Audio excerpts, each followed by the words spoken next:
me. Nobody's commenting. We are like stripping. I feel very cheap right now. There we go. Yes, Andy, Vargo, and I will do anything for attention. Yes, we will.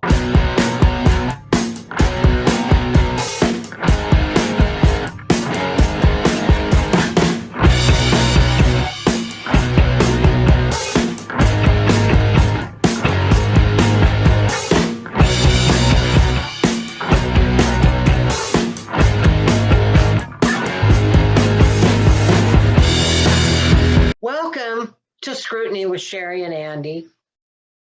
I'm Cheri Hardman. This is my good friend, Andy Vargo. Hey, hey. We had a little technical difficulty, so that's why I'm jumping right in. We're not going to waste any time with it today. We're going right for it. It is my husband's birthday. It's Dave's birthday. So we have some, birthday dinner and cake and stuff to do after this. So that's exciting. That cake sounds delicious. Yeah. So, Cheri, do you have a show coming up, or what do you have coming up that's exciting? Yes, tomorrow night. It's actually kind of a really great idea that Tony Peters came up with. Comedy Club Champions. Idea that Tony Peters came up. And I'm repeating myself. And it's the Comedy Club Champions. So that's pretty cool. So it's at a place called Blue Speakeasy tomorrow night, 8:00. I don't know if it's a speakeasy really, or if it's blue, but I will definitely find out. And you should find out too if you're anywhere near Seattle. Come on out. Yeah, it's going to be fun. It's you and Bo Blast and Richie Amani. Yep. That's going to be fun. That is a great little show, if you ask me. That's going to be a blast. Then I'm heading off to Vegas Saturday morning. Woo, woo, woo, woo. Yeah, that's going to be fun. Yeah. And what do I have for shows other than that? Then on the 27th, we have the Odd Otter show with Nate Jackson. Yeah, that is going to be a blast. That's going to be a fun show. That's such a great time for comedy too, because you'll have just spent a few days with family and rushing around to get through Christmas and everything. And it's kind of in that week between Christmas and New Year's where people like to go out and do some different activities without, if you didn't leave town. So. And it's nice because we don't start it too late. We start at 7:30. You can come out, have a couple beers, sit back and laugh. And you can be, if you want to, you can be home in bed by 9:30. Yeah. If you want to hang out longer with us. Yeah, you can stay and hang with the cool folks. I highly advise that too. But so, yeah, it can be just a little relaxing getaway, or it can be a big party, however you want to do it. Yeah, because who doesn't want to party on Monday night? Yeah, what's going on with you? I've been working on a big project, which I'm going to talk about here a little bit. And I've got 3 big gigs coming up in January that are all different topics. And so I'm really doing all of the groundwork now, meeting with the clients, kind of getting an idea of what their audience needs are, what's going on in their organizations, so that I have each of those crafted, because each one is a different theme. So doing a lot of that groundwork stuff. It's a lot of fun. Yeah. That's a lot of kind of solo stuff, isn't it? It is. Yeah. You and your computer and your paper and pen and whatever. Yeah. I'm trying to, I have a history of coming up with these really great ideas that would make the event just awesome the night before. So I'm really trying to get my mind into that mindset now so that I have time to execute on the idea. Because, a lot of times it's, I could have printed this up and done that, but I don't have time in the morning to go create something, get it printed up, and then pull it off, or, whatever. So I'm trying to create the mind space as if I have the event the next day to make whatever happens when I procrastinate work for me. And I know. I work well under pressure myself, so I tend to procrastinate because then, like all of a sudden it was like that last roast I did. It's like, I'm not going to go. I don't have anything. And then she said something to me like that. And then I could tell she was disappointed. And I was like, well, let me try. And I just don't like to hurt people's feelings or let them down. And then I came up with something really good. And like less than an hour, it was done, Like, I was surprised because I was with you on that conversation of I don't think I'm gonna do it. And then next thing I know, it's here's my set. I'm like, whoa, where did that come from? I know. So yeah, so now that I know I can do that, I'm really disappointed in myself that I don't do that more often, you know. Right. A little superpower that I've been hiding. Yeah. All right, let's get into it. All right. You want On to go first? limited time. I want you to know Top search results. I noticed that if I touch my tablet just right, it Mhm. listens to whatever I'm saying and then gives me some, you know, but Some sort of feedback. Yeah. I'm wearing my coat in the house. Okay. It's that cold. I've gotten so used to wearing sweaters and stuff lately. Like every Mhm. day I wear long sleeves and sweaters. And today I decided, well, you know, I'll just wear a short sleeve shirt. And if I take this jacket off, I feel like I'm dying. So Yeah, I'm wearing a sweater today too, and I thought I'm actually on the phone, so you would have seen my whole logo if I would have actually worn my T-shirt that I almost always wear. right. I was just looking at it going, huh, there goes Yeah. that idea. Oh, that's But- why you look different. You're Yeah, wearing real clothes. I know, right? People aren't used to that. Uh-huh. So I was going to go talk about Las Vegas and my favorite Vegas tips. Ooh, I'd love that. Because I go to Vegas quite often. You do. I have to say, when I went with you, it was so much fun because it's fun to go someplace like that with someone who has been there and knows the places to go. Right. And believe me, I don't know all the places to go, but I do know a few things. But I also thought maybe I could I want to share a couple travel tips too. Okay. Just because I'm a person of size and I'm a person in a wheelchair. And so Mhm. those are two tricky ways to travel. So I have a little bit of insight for anyone that fits either one of those categories. Okay, so like number one, yes, you can bring your wheelchair with you to the airport. People are shocked by this all the time. I bring my scooter. You have to get it tagged in one area, then you have to get it tagged again in another area. But then I drive it right down to where you get on the plane. I get up, walk onto the plane. They come get it and put it down under. So the only thing that sucks about it is that you have to wait for everyone to get off and all the stuff to come out for them to bring you your scooter. So you have to wait a while to get off.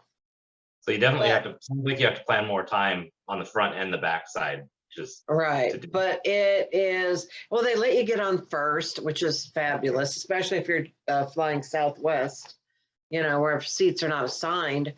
But then then I have it with me. I don't have to worry about stuff. Yeah. The other thing is as about Southwest Airlines. Now, I will say I love to fly first class Alaska, but sometimes I can't afford that. So I fly Southwest because if you are fat enough, they will give you 2 seats or they will give you an extra seat. It's really kind of arbitrary whether they think you qualify. But basically, if you're going to spill over into the seat next to you, I guess they prefer that you buy it and then they reimburse you. But I just go to the counter and I say, I would like the COS, please, which stands for customer of size. They just give me an extra boarding pass. Sometimes they say I already put it on there, like I already saw you were fat, so I already did it. I don't care. But then you have you put that little boarding pass there in the seat in the middle, and then it gives you that room. Yeah. And it's nice too, because you can tell your seatmate, whoever, like so I sit on the window, whoever sits on the aisle, I like, if you want to put anything here, go ahead, So that makes it really easier for me because otherwise, now I don't have any tips for using the bathroom on a plane except just fly dehydrated. That's what I do. I like, so I don't have to pee at all. I can fit in the bathroom and I can do it, but it's like, I'm like exactly the size of that bathroom, I swear. So it's like, be as straight as you can when you pull your pants down. It just is really difficult. I'm sure it's difficult even for someone of normal size. I don't like using the restroom in the plane anyway because like there's not good water pressure. It's hard to wash your hands. Things just feel dirty in a plane anyway, let alone the bathroom. Yeah. And then if you have turbulence, like, I don't know, there's just all the things that don't feel good about that. Mm-hmm. The other thing I think about Vegas, the biggest question I ever get is how do you get those offers to stay at hotels for free? Yeah. That's I'm the biggest question I get, because I can stay pretty much any hotel in Vegas for free. I mean, on the strip. Right. And this is my advice. If you want to do that. Now, if you're not a gambler and you're not going to gamble a lot, then you're never going to get free trips. Right. Yeah. People need to remember that's why they give you the free trips, is because they want you to spend the money. Because they know that this lady gambles a lot. But, because I gamble a lot, the last, 2 or 3 times I've gotten a jackpot while I was there, Yeah. So right. Then I come home, like last time I came home with more money than when I left, and it was like, that's nice, and I spend a lot of money when I'm there. So, but anyway, so you have to be a gambler. I play slots, and this is my advice. When I first started going to Vegas, I stayed at more lower end properties because they were cheaper, right? And that's when I was paying for my room. So I stayed at so when I first started getting comps, I was staying at Excalibur, the castle one. Yeah. And their slots are pretty loose, so it's pretty easy to win there. But I gambled enough that they came and told me, we can write off this trip and give you free food and everything if you want us to. I'm like, well, okay. They came and found me at a slot machine to tell me that. But then here's the deal. So then I get then you start getting offers for Excalibur. Well, then after a while, you're like, I'm kind of tired of staying at Excalibur, because I go down the strip and see all these really nice hotels, and I'm staying at a lower end hotel, and I want to know what it's like to stay at a nicer hotel, right? So my thought is go to whatever hotel you want to stay at, and that's where you should do your gambling. Mm-hmm. So then they will send. So then they will send you a little card. Yeah, you have to go to the Players Club and get a little card, and that takes time, and it's kind of a pain in the butt. And you got to remember to put it in every time. But if you're talking free hotel stays, oh yeah, it's worth it. Yeah, we stayed in a penthouse suite for free for 3 nights? Yeah, and that was a nice room. It was a nice room. So, and here's the other thing that a lot of people are not kind of clear about. And I know if you don't go at all, this is, I'm sure, really boring. But there are 2 main things. There's Caesars properties and MGM properties. And there are other ones too. But those are the 2 biggies. So if you're staying in MGM properties have better return value. You get more if you gamble at MGM. All right. Okay. Any of the M Life properties, so that's Mandalay Bay, Luxor, Excalibur, New York, Park MGM, Mirage. Did you say the MGM Grand? Is that one of them, or is that different? Yeah, both of the MGMs. And then, so I would suggest staying at one of those. The Mirage is really nice, and it's not super expensive. That's my favorite, but it depends on what you're going for. Mirage is kind of an old people place. So if you're not old, you're not going to want to stay there. But anyway, find your place that you like, and then that's where you should concentrate your gambling, because then that's where you're going to get the most offers from. Now, then it kind of gets to the point where then you can stay at any of the properties once you do this enough. So anyway, so do that. I would say don't just spend $20 at this hotel and $20 at this hotel and spend $100 where you want to stay. That would be my advice. What else did I want to talk about? This doesn't count as much, But taxi cabs used to pick you up at the airport and then take you on the freeway on this wild joyride to make the amount of your fare more. Oh.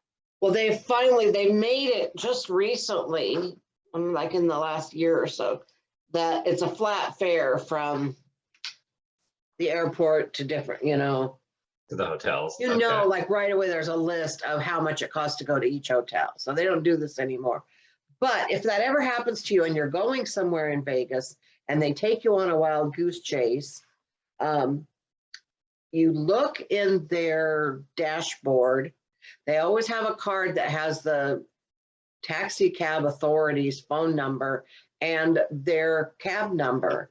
And if you are pretty sure that they've taken you on a wild goose chase, then you just say, I'm not paying for this ride. I'm calling the taxi cab authority, and they'll just say, never mind. And then you'll get a free ride. So you never let the cab drivers take advantage of you. So it's good to know. Yeah. Yeah. And I don't know if you were going to mention this, but when you have a device like a scooter or wheelchair, getting a cab that we stick with the whole time. Yeah. So if you have a good taxi cab driver that has a wheelchair cab, get their card or their phone number, and then just call them every time you need to go somewhere, because you're often left waiting for like an hour or something sometimes for a cab. You can't just go out to the taxi stand like everyone else and just jump in a cab. So yeah, because when we were there, that was really handy. It was like, oh, he's going to be here in 15 minutes. We need to head down. I know, and that cab driver was so cute, but he was so butthurt the next time I went that I hadn't been calling him. It's so funny. You're going to have to call him this time. I will call him this time. Yeah, he'll be happy to see us. So I know I had more, but I didn't bring my list in here. Let me see. On how to choose where to eat. Yes, there's so many places to eat. And here's the deal. Some people want bargains. Some people want experiences. So it kind of depends really like what you're looking for. You're going to find anything there.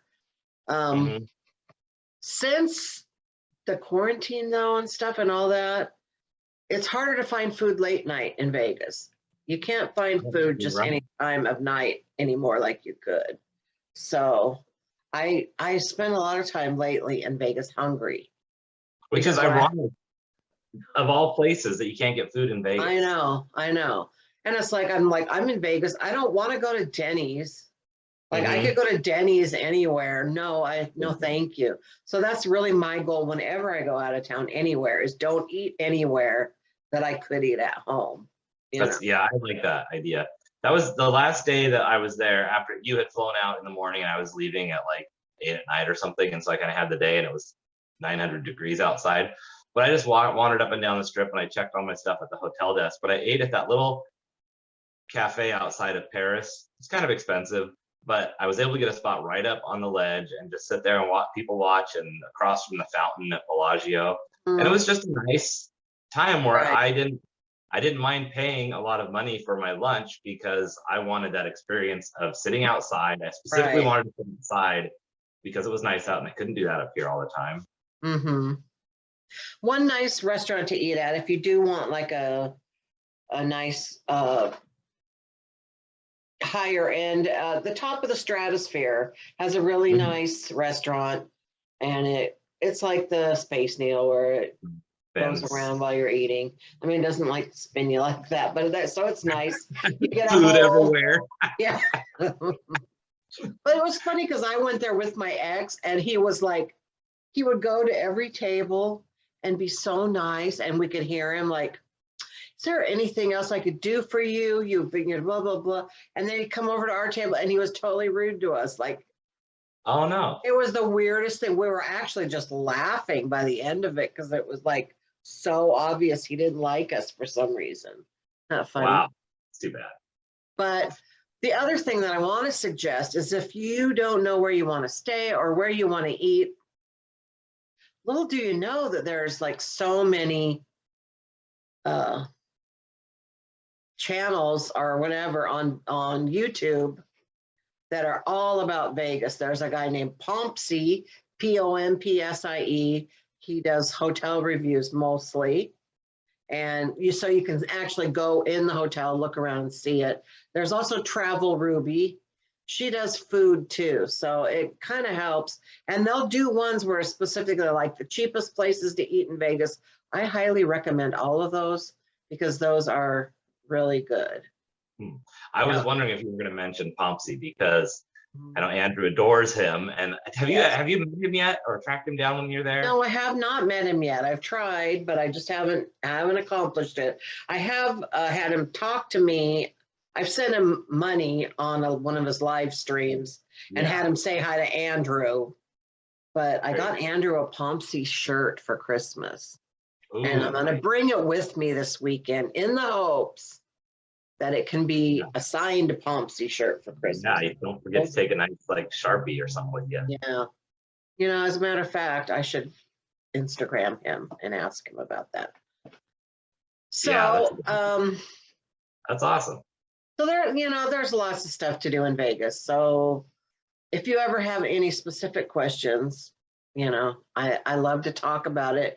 And I highly encourage anyone, when you go to Vegas, take lots of pictures and send them to me because I love to look at your hotel rooms specifically. Well, and speaking of comps and fun stuff, you're not just going to Vegas this time and staying in a hotel, you have like concert tickets. Bruno Mars, baby. I'm so excited about that. Never seen Bruno in concert. And then I'm going to let you talk about your topic. Oh, God, I look horrible. But I do want to say, I forgot to say this earlier, next week is our holiday episode. Ding, ding, ding, ding, ding. So we haven't worked out all the details yet, but it's a holiday episode. It'll be a special episode. We're going to wear special outfits of some kind. And we actually are going to play a new game. And we have a special celebrity guest coming to play the game with us. And I think we'll just, that's for as much as I'm going to say. But it's going to be really fun. Someone's going to jump on and play a fun little game with us. So be sure to stay tuned next Thursday, the 23rd. It's going to be fun. All right. Same bat time, same bat channel. Yeah. So what do you want to talk about? Well, I wanted to talk about something, and it's kind of actually, it kind of fits into your Vegas stuff a little bit, but just the idea that about, pushing out of our comfort zone and doing things that we don't really want to try to do in order to get what we want to get. And I know, to go to Vegas, I know there's a ton of stuff that you've had to be like, I don't want to deal with this. Like you've had to learn all these different tricks and ways to not always be comfortable because you want to go to Vegas and have a good time. Mm-hmm. And I had, we both have done some pretty big things this week. I was applying for a big opportunity with my business, and it's a great opportunity. I'm not going to go into all the details on what it is, other than just it would be the biggest thing that I've done so far as growing my business, and I'm super excited about it. But the process almost killed me. It was forms and needed different things. Documented and structured in a way that I haven't had in the past because I haven't needed those. And so I felt like every time I went to move forward in the step, it was like, why am I even doing this? I got to now get this information, go get this number, get another license here, all this stuff. Right. At the end of the whole process, whether I get this opportunity to come together or not, I've now elevated my level in the game by going through that. And I think that's important to remember, because a lot of times we tell ourselves, I'm going to go through all this work, but at least I'm going to get the reward. And sometimes the reward doesn't happen, and then we're bitter because we think, well, I did all this, I was supposed to get that. And that isn't always guaranteed. But what we have given ourselves is a new set of skills that will set us up to pursue the next thing and to be ready so it's easier next time. And so, I'm pretty excited about whether or not this comes together or not. I've gone through this process, and it makes me comfortable for the next one that I want to pursue. Mm-hmm. So that's just kind of what's been on my mind. Right. I know. Well, you know what I did this week? Yes. When you said I did something big, I'm like, I did. It's like I what did I do? But yeah, I auditioned for America's Got Talent, which is something I would have never done because I always think I'm too dirty for TV and nobody's going to Mhm. want me on their show. And then one day, Nate Jackson said to me, "You're funny. You've got the material. You have great timing and everything. All you need, you're set. All you need is your America's Got Talent or whatever it is for you." Mhm. And Yeah. I've never had anyone say anything like that to me before. And I was like, okay, well, good. Then what is my thing? I'm like, okay, well, let's just start with America's Got Talent because he happened to mention it. So And it that might be was just that. the opening of the door of me like pushing past things that I've talked myself out of so far. Right. And you think about just how uncomfortable that is because number one, I know you've got, like you said, you've got that in the back of your head about being the right personality for TV, and then also applying for something big and auditioning. That's heart-wrenching enough. And then with it being awkward nowadays because it's online and not in person, there's just so many different variables that's huge to do. So kudos to you. I'm excited and I know proud. both of us, we grew this week. And Yeah, not in a fat way, but in a good way. in a good way. And I guess that's the thing is like we just have to remember that we're always growing and pushing ourselves out of our comfort zone. There's that fine line, right, where we don't want to push so far that we're overwhelmed and we break down, but that we push enough that we have some growth, and then we get comfortable in that space, and then we push a little further and we have some more growth. And you had shared that memory today of us being at the Poodle Dog 2 years ago, planning our goals, and I think some of those goals I may not have ever even accomplished, and some of them I may have blown out of the water. I don't remember specifically what we were doing then. What I Mm-hmm. do know is that many times since then, I felt like I wasn't where I wanted to be and I wasn't growing at the pace I wanted to. But if I look at where I'm at now compared to 2 years ago, it's like, holy crap, that Mm-hmm. was like that was like so far in the past. Right. So I'm excited. That's what I got to say. So y'all out there, push through your comfort zone a little bit.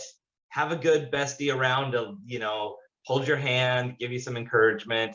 You can cry to when it's not going well, and that will, make you suck it up when you need to. I And know. I felt bad the other day because I thought that you were whining because you hadn't finished the paperwork. And so I kind of gave you a little no, you push. were. And then you were like, no, I'm already done with that. And I'm like, oh, okay. Well, Yeah. No, I I was think I had proud. said it earlier, and then it would probably got lost in like 18 of our messages. Yeah. But yeah, but I would have appreciated because I would have needed to hear that because that is, where you were saying you just gotta, the quicker you get it done, the faster it's off your mind. Yeah, it is good to be partners that way where you can, we gently encourage each other. We commiserate with each other. We, say bad things about people that were mean to each other. We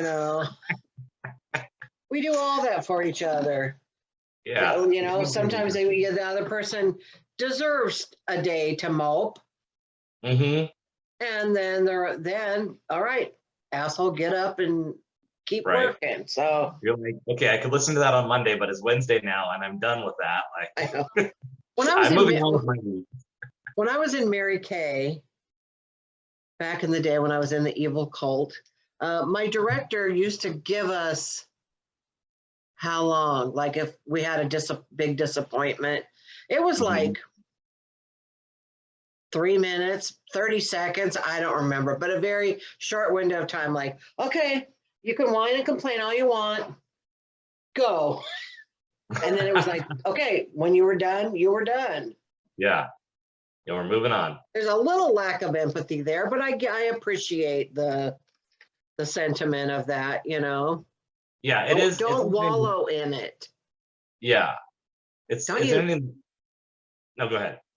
Just because people that wallow in self-pity and are very annoying. Yeah, I was reading this book one time about how to work with others, and one of the things that it talked about was don't be that dumper.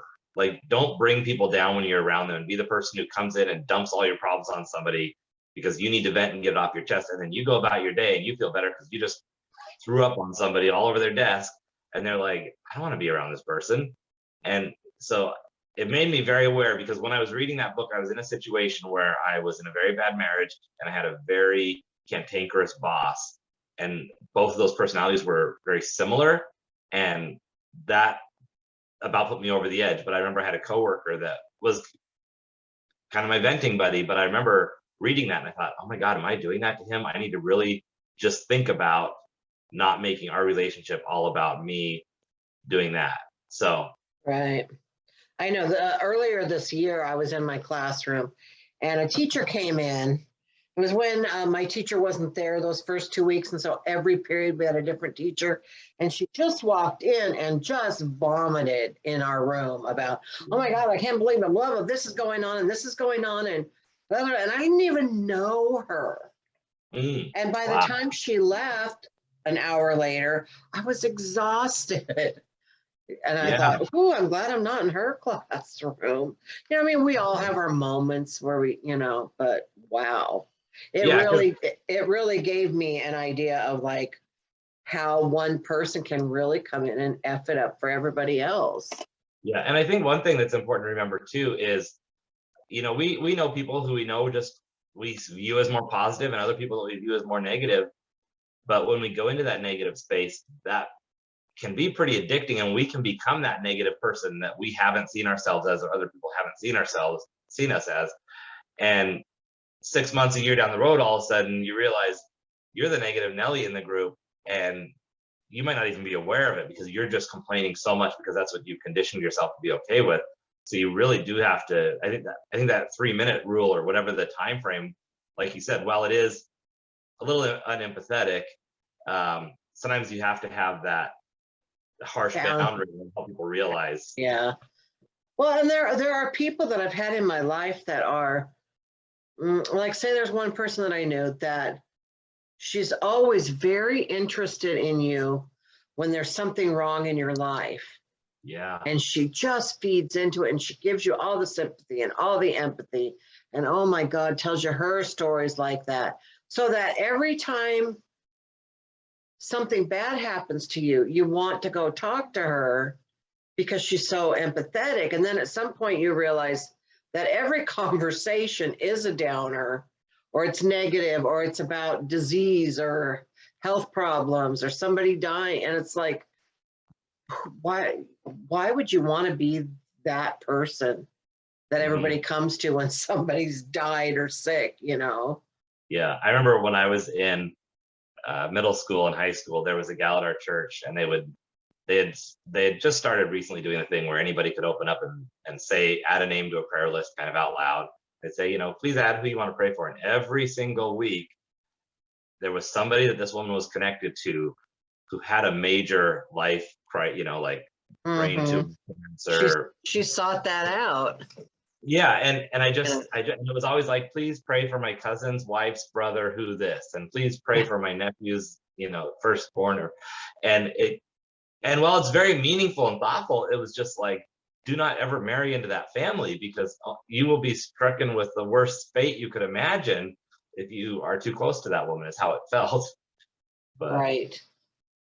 I haven't even looked. Have we looked to see if we have any comments? I don't see any, but my computer's been a little laggy. So I didn't even share this on my other page. I shared it. My husband had to text me, I see, to tell me that Mr. Big, Chris Noth, was arrested for or was charged with sexual assault. Oh, wow. That's interesting. I know. That's really disheartening. Did he text you that while you're on the show? Just now, yeah. But I had read about it before I got on here, so I just picked this up to look. I just have to say, without spoiling anything for anybody, if you ever have a friend who says, I can't believe that someone spoiled this show for them, and then they go on to say, this is what they said, and then spoil it for you. I did that. I did that to Andy. I was saying, oh, I can't believe that so-and-so got spoiled when she found out this. And then I said it right out loud to Andy. She said what the spoiler was. And I'm like, well, now I know. It was the best. That was, I know, it was funny, but I felt so bad. But it was because you and I had already discussed the show. So it just like filed in my mind that you knew, you know. Right. And the thing that was just so funny, though, was that you even, the context of talking about it being a spoiler for someone else. I know. And I had told you I would give you my HBO login so that you could watch it. So I knew that you didn't watch it. So I'm an idiot. Oh, God. Oh, my God, that's funny. Well, it's probably not going to be the last stupid thing I do. So we don't have any comments. So everybody that's watching and not commenting can eat me. Everybody who's watching on the replay can comment, and then Cheri can eat her words. That's true. That's true. Okay, I have a few more minutes, 4 more minutes, but I don't know. We already talked about what's coming up next week. So it's just a reminder, come watch us next week. Yes, the 23rd. I'm glad you did. It's going to be our holiday episode.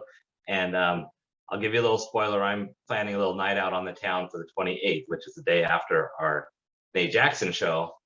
And I will have some details for that on the 23rd, because that is the day that my trademark for my shirt, which I'm not even wearing, is getting published. So we'll be celebrating a little bit on the town that night. That's exciting. Yeah. Are you going to go anywhere fun, or are you going to go anywhere where I can go? I was thinking about going to Odd Otter because they have karaoke that night. Oh, that's right. And, well, I can go there. Yes. But I don't want you to feel like you can't go somewhere you want to go that I can't go. No, there's nowhere that I would want to go that you can't go. Oh. Because if you can't go there, I don't want to go there. That's not true. No. But I guess if I was with you. Okay, anyway, so thanks everyone for watching. And we got a bunch of COVID cases at our school. Did I tell you that? Oh, no. They're dropping like flies. Wow, well, be careful out there. Yeah. Still standing. Well, yeah. Still sitting. Stay healthy, eat your vitamins. All right, bye-bye. Bye, everybody.